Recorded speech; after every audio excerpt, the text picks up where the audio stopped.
संजीवनी अस्पताल बाल एवं शिशु रोग, general surgery, plastic surgery, neuro surgery, नेत्र रोग, फिजियोथेरेपी, स्त्री एवं प्रसूति रोग, हृदय एवं शुगर रोग, हड्डी एवं जोड़ रोग, कार्डियोलॉजी, दंत रोग, इमरजेंसी चिकित्सक सुविधाओं में एक भरोसेमंद नाम है। ICU, NICU, cath lab, hair transplant, private कमरे, urology, CT scan, laparoscopy, accident, trauma, heart attack, जले का इलाज, डायलिसिस की सुविधाएं उपलब्ध हैं। सभी मरीजों को खाना फ्री दिया जाता है। आयुष्मान भारत हरियाणा सरकार और रिटायर्ड फौजी भाइयों के इलाज, इंश्योरेंस और TPA पैनल पर सभी सुविधाएं उपलब्ध।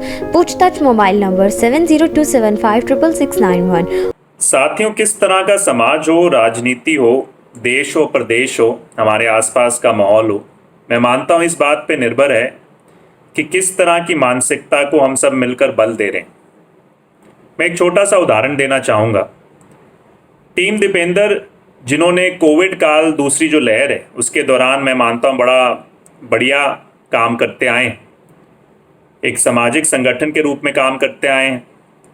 हर संभव मदद तकरीबन 30,000 परिवारों को हेल्पलाइन के माध्यम से, चाहे कॉन्सेंट्रेटर्स, वेंटिलेटर्स की जब ज़रूरत पड़ी, प्लाज्मा की ज़रूरत पड़ी, ऑक्सीजन बेड्स की ज़रूरत पड़ी, उन्होंने अपनी जिम्मेवारी को निभाते हुए बड़े बखूबी प्रयास किए। और उसी के अंतर्गत अभी पिछले कुछ दिनों से, हफ्तों से अलग अलग ज़िलों में हरियाणा के सरकारी अस्पतालों को ऑक्सीजन कॉन्सेंट्रेटर्स मुहैया कराने का काम कर रहे हैं। उसी श्रृंखला में हाल ही में वह सिरसा पहुँचे और उनकी टीम ने यहाँ पर ऑक्सीजन कॉन्सेंट्रेटर्स दिए। अब इस पर चर्चा जो होनी चाहिए थी, आवश्यकता थी कि हम बात करें कि ये कुछ सुविधा पहुंची है, किस तरीके से इसको हम सब मिलकर बेहतर करने का काम करें और बेहतर तैयारी किस तरीके से होनी चाहिए। मगर कुछ लोग, शायद राजनीतिक एक ऐसी मानसिकता है नकारात्मक या कोई द्वेष की भावना से, वह केवल अपने आप को सीमित कर लिया। उन्होंने टीका टिप्पणी करने में, प्रश्न चिन्ह उठाने में, लगाने पे, इस बात पर सवाल पूछने में कि यहाँ पर एक बड़ी सम्मानित संस्था खालसा एड का स्टिकर लगा है तो ये दीपेंद्र हुड्डा जी की टीम इसको वितरित क्यों कर रही है, कैसे कर रही है। उसको कहीं ना कहीं उन्होंने किसान आंदोलन से भी जोड़ने का काम किया। एक तरीके से गुमराह करने के लिए ये प्रयास थे। और कुछ, मैं मानता हूँ उनका, तो मैं समझ सकता हूँ कि एक राजनीतिक शायद द्वेष की भावना हो, फ्रस्ट्रेशन हो, मगर उसके साथ साथ कुछ हमारे बीच में ही कुछ लोग इसको आगे परोसने का भी काम करते हैं। तो हमें समझने की आवश्यकता है। मैं कुछ आपके सामने तथ्य जरूर रखूंगा, हालांकि मैं मानता हूँ इसकी कोई आवश्यकता नहीं है। हम सब भली भांति जानते हैं क्या मंशा है, क्या सोच है इसके पीछे, मगर शायद इससे किसी के जो मन में सवाल हो उनको कहीं ना कहीं हम जवाब देने का काम भी कर सकते हैं। संशय हो, शायद वो दूर हो जाए। कुछ लोगों का तो नहीं हो सकता, बट बाकियों का शायद हम दूर करने में कामयाब हों। तो साथियों, जिस तरीके से कहा गया कि इस पे खालसा एड का स्टिकर है, बिल्कुल बाकायदा खालसा एड का इन ऑक्सीजन कॉन्सेंट्रेटर्स पे स्टिकर है, उन्होंने मुहैया कराने का काम किया। हम उनका आभार करते हैं, धन्यवाद करते हैं। और ये समझने की बात है साथियों, जब ये अभियान टीम दीपेंद्र ने शुरू किया तो उस समय व्यक्तिगत रूप से तकरीबन 80 एक कॉन्सेंट्रेटर्स उन्होंने और उनकी टीम के सदस्यों ने खुद प्रोवाइड किए। जब मांग बढ़ती रही, आवश्यकताएं बढ़ती रही, तो बहुत से सामाजिक संगठनों को उन्होंने खुद भी संपर्क किया और कई संगठनों ने इस कोरोना की लड़ाई के दौरान उनका जो व्यक्तिगत रूप से जो उन्होंने काम किया, उनकी टीम ने काम किया, बेहतरीन काम किया, उसको देखते हुए उनके साथ उन्होंने भी सहयोग देने की मंशा जताई। उसी के अंतर्गत एक संस्था है, ब्राह्मणों की बड़ी प्रतिष्ठित संस्था है देश के अंदर, विप्र फाउंडेशन के नाम से। उन्होंने एक पहल की कि हम तकरीबन 250 कॉन्सेंट्रेटर्स आपको मुहैया कराएंगे, टीम दीपेंद्र को मुहैया कराएंगे। और उसमें उनकी मंशा क्या थी कि वो पूरे देश के अंदर, जो खास करके ग्रामीण क्षेत्र में, वहाँ पर ऑक्सीजन बैंक खोलने की उनकी मंशा थी। और उन्होंने टीम दीपेंद्र को उपयुक्त समझा कि इनके माध्यम से हम सही हाथों तक इन ऑक्सीजन कॉन्सेंट्रेटर्स को पहुँचा सकते हैं और सही मायने में जो जनता को राहत की आवश्यकता है वो राहत मुहैया करा सकते हैं। तो इस सम्मानित संगठन विप्र फाउंडेशन ने खालसा एड को लिखित में उनसे निवेदन किया, ये उसका एक चिट्ठी है 4 जून की। उनसे निवेदन किया कि आप हमें 25 ऑक्सीजन कॉन्सेंट्रेटर्स मुहैया कराइए और हम इसे आगे वितरण करना चाहेंगे ऑक्सीजन बैंक्स के माध्यम से, खास करके ग्रामीण क्षेत्र में। खालसा एड ने इनकी इस निवेदन को स्वीकारते हुए, ये 12 जून की एक चिट्ठी है खालसा एड की, जहां पर उन्होंने विप्र फाउंडेशन को 25 ऑक्सीजन कॉन्सेंट्रेटर्स मुहैया करवा कर दिए। और ये एक तस्वीर है जिसमें खालसा एड के विप्र फाउंडेशन के हमारे सम्मानित सदस्य दोनों के दोनों, ये दीपेंद्र हुड्डा जी की कोठी पे उनको, उनकी टीम के सदस्यों को ये ऑक्सीजन कॉन्सेंट्रेटर्स मुहैया कराते हुए कि दोनों संस्थाओं ने दीपेंद्र जी को दिया ये जिम्मेवारी कि इसको आगे आप जिस तरह का अभियान चलाया हुआ है उसके माध्यम से इसको हर जिले में सरकारी अस्पतालों में सही हाथों तक पहुंचाने का काम कीजिए। तो सबसे पहली जो आप लोगों के कईयों के दिमाग में प्रश्न थे कि भाई किस तरीके से खालसा एड, और तो उन्होंने खुद स्वयं विप्र फाउंडेशन को दिया और उनके साथ मिलकर ये दीपेंद्र हुड्डा जी की टीम दीपेंद्र को मुहैया कराने का काम किया। उसके साथ साथ ये समझने की भी आवश्यकता है कि टीम दीपेंद्र एक सामाजिक संगठन के, जिस तरीके से हमारे कई सारे सामाजिक संगठन है उसके रूप में काम करती आई है पिछले कुछ महीनों से, काफ़ी लंबे समय से करी है, और खास करके कोविड काल के दौरान। और जब वितरण करने में कई लोग इस पे कहते हैं कि कांग्रेस पार्टी ने किस तरीके से इसको वितरण किया, तो भाई केवल कांग्रेस पार्टी के, अगर दीपेंद्र हुड्डा जी एक सांसद हैं, कांग्रेस पार्टी से आते हैं, मगर अगर वो एक सामाजिक जिम्मेवारी निभा रहे हैं तो केवल एक राजनीतिक पहलू से नहीं देखना चाहिए। अगर हम में से कोई विधायक वहाँ पर उपस्थित हैं जिनको जनता ने चुनकर भेजा है, हम भी इस समाज के एक अभिन्न अंग हैं। कई अगर हमारे बीच के कुछ ऐसे नेता जो टीम के हिस्सा हैं, पार्टी के भी हिस्सा हैं और सामाजिक रूप से अपनी जिम्मेवारी निभा रहे हैं, तो उसको मद्देनज़र उसको कहना कि भाई कांग्रेस पार्टी और राजनीतिक रंग देने का प्रयास करना, ये अपने आप में गलत है। एक सामाजिक जिम्मेवारी के तहत इन ऑक्सीजन को, वहाँ ना कोई बैनर कांग्रेस पार्टी का लगाया गया, ना कोई झंडा फहराया गया, केवल और केवल एक निशान था, वो खालसा एड का स्टिकर था। और ये सोच आपको दर्शाता है, अगर उनकी छोटी मानसिकता होती टीम दीपेंद्र की या दीपेंद्र हुड्डा जी की, तो उस पर स्टिकर अपनी संगठन का या टीम दीपेंद्र का लगा सकते। केवल राजनीतिक स्वार्थ होता या कोई किसी तरह से श्रेय लेने की भावना होती तो सार्वजनिक रूप से खालसा एड जिन्होंने ये योगदान दिया उनका स्टिकर के साथ बकायदा वो ना देने का काम करते। इतनी समझ में मानता हूँ जो लोग प्रश्न कर रहे हैं उनको होनी चाहिए।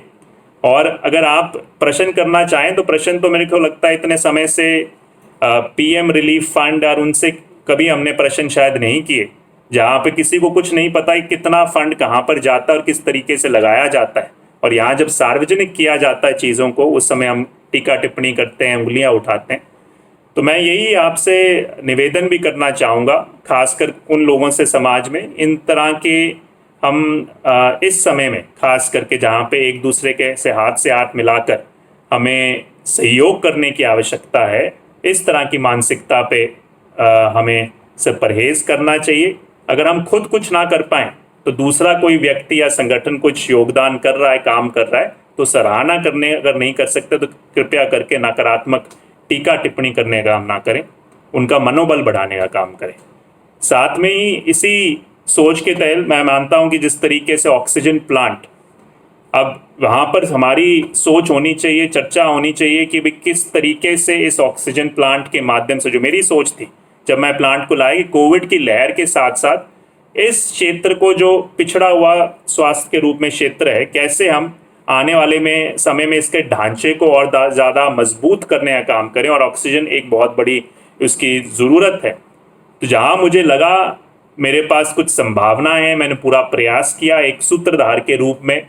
ये ऑक्सीजन प्लांट, आप हमें तो गर्व होना चाहिए कि पूरे देश में कई जगहों को छोड़, मतलब हमें डवाली क्षेत्र में ये ऑक्सीजन प्लांट मिला, जिस टीम ने, जिस कंपनी ने मैंने कई बार उनका आभार व्यक्त किया, क्लीन मैक्स कंपनी उन्होंने हमें देने का काम किया। और हम इस पे भी कई बार कुछ लोग ऐसे हैं जो उसमें शायद वो एक राजनीतिक ईर्ष्या है, उसके तहत उस पर भी टिप्पणी करने से परहेज नहीं करते। तो उनका तो शायद मैं अपने आप ही जो उनकी सोच है उनके मैं यही भगवान से गुजारिश करूँगा वो बदलें।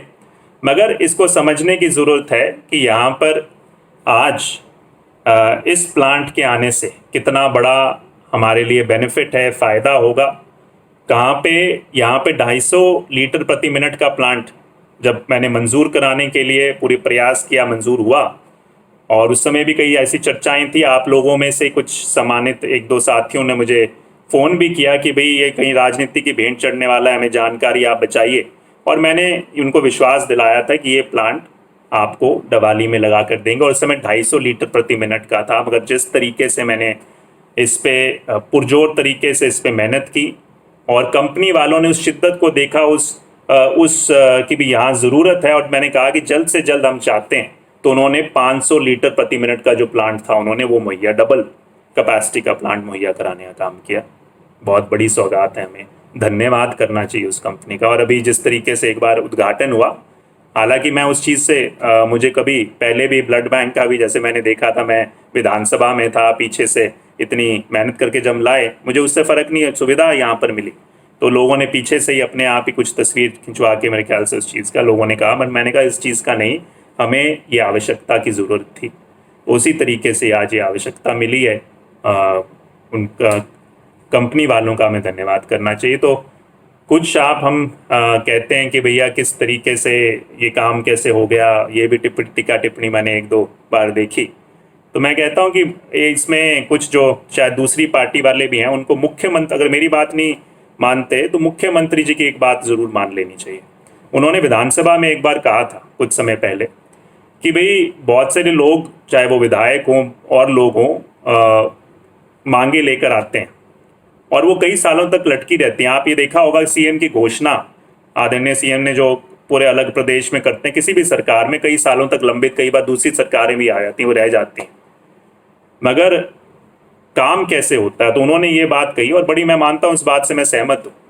उन्होंने कहा कि जो विधायक सही मायने में अपनी जिम्मेवारी समझते हुए अपने क्षेत्र के लिए पुरजोर भागदौड़ करके काम करता है, केवल वही सही मायने में आज जिस तरीके से अफसरशाही काम करती है, जिस तरीके से हम सब भली भांति जानते हैं, एक दफ्तर में 2 बार जाते हैं उसके बाद क्या हालात होते हैं, आप सभी लोग फ़ोन करते हैं, जानते हैं, और किस तरीके से काम किए जाते हैं। अगर केवल घर पे बैठ के ट्वीट करने से काम हो जाते तो क्या बात थी, मगर उसके लिए मेहनत लगती है। और उस चीज़ के लिए मेहनत करने वाले, जब आज आप लोगों ने विश्वास, और हर रोज़ सुबह उठ के एक जज्बा होता है मेरे अंदर कि कहीं ना कहीं इस दिवाली के लिए, हमारे क्षेत्र के लिए कुछ बेहतर, ये नहीं कि भी वोट के लिए नहीं, मुझे आशीर्वाद दिया आप लोगों ने, भगवान ने एक मौका दिया, तो मैं किस तरीके से इस क्षेत्र के लिए कुछ बेहतर कर जाऊं, जो भी आप लोगों ने मुझे मौका दिया। और साथ में मतलब एक भावना के साथ हर कुछ छोड़ के इस चीज़ पे दिन रात कोशिश करता हूं।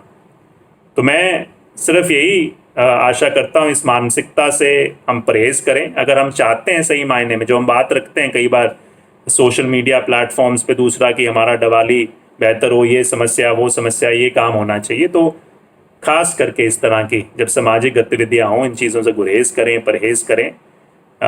राजनीतिक टीका टिप्पणी करने के लिए बहुत सारे और मुद्दे हैं, मगर व्यक्तिगत रूप से इतनी हम निम्न स्तर पर जाकर बातें करेंगे तो कहीं ना कहीं हमारे समाज का नुकसान है। तो यही कहने के लिए आया था, और ये मैं आशा करता हूँ कुछ लोगों की मांग थी, जानकारी चाहते थे, तो मैंने उनके संशय को भी मैं आशा करता हूँ दूर करने का काम किया होगा। अंत में यही आप लोगों से गुजारिश है कि हालांकि कोरोना की दूसरी लहर कुछ कमज़ोर पड़ी है और तीसरी लहर के आने की बिल्कुल संभावना है, तो वैक्सीनेशन ज़रूर कराएं, ज़्यादा से ज़्यादा लोग वैक्सीनेटेड हों, अपने आप को सुरक्षा कवच दें, ताकि हम अपने आप को सुरक्षित रख सकें और एक दूसरे के साथ हम कंधे से कंधा मिलाकर, मैं नहीं हम के नारे के साथ काम करें। ये कोई किसी की व्यक्तिगत कुछ नहीं है, ये एक दूसरे से प्रेम की भावना के साथ काम करना चाहिए। धन्यवाद। जय हिंद, जय भारत।